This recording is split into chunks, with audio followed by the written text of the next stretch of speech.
Kaag sa numero 1 sa mga balita subong adlaw.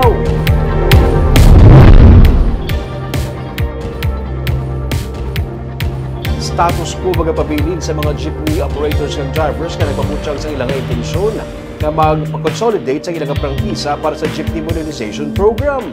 May report si Nico Delfin. Makabiyahe sa gihapon ng mga traditional jeepney sa Bacolod, samtang ginihikot ang ilang mga requirements para makaupod sa ginapatuman nga Jeepney Modernization Program. Suno kay Mayor Albi Benitez, nagpadala sang letter of intent sa Land Transportation Franchising and Regulatory Board ang pila ka mga katapos ang transport organization. Gani magapabilin anay sa status quo ang biyahe sa mga traditional jeepney operators kag drivers. Status quo ni gagwa mahatag lang kita letter of intent, status quo na nga itong gawa sini, right? Until matapos niya tanan nga itong mga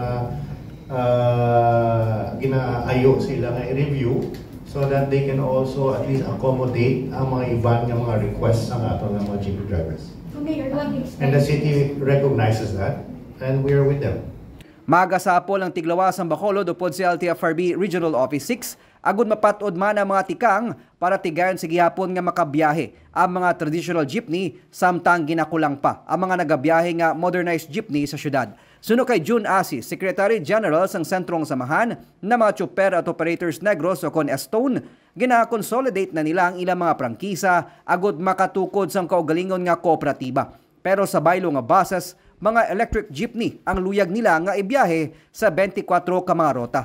Na kami makatapos na kami sa ngamon nga papilis para nga manginsepte ng aton nga driver kag operator kay te ko naka-consolidate ka may tsansa pa nga mangimo nga PA ma-renew pa sang LTFRB. Isa lang sa ka-korporasyon pero ning tanan nga rot na ang member.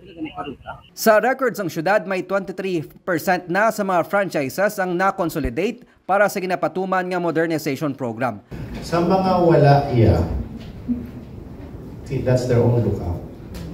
Ang grupo sa Bacolod Alliance of Commuters, Operators and Drivers o CONBACOD nagapamatok sa consolidation sang prangkisa sa pagpati nga hindi ang pag-phase out sang traditional jeepney ang solusyon kundi ang pag-rehabilitate sang ilang mga ginabiyahe nga jeep nga para man sa riding public. Nico Delfin para sa DG Cast Negros.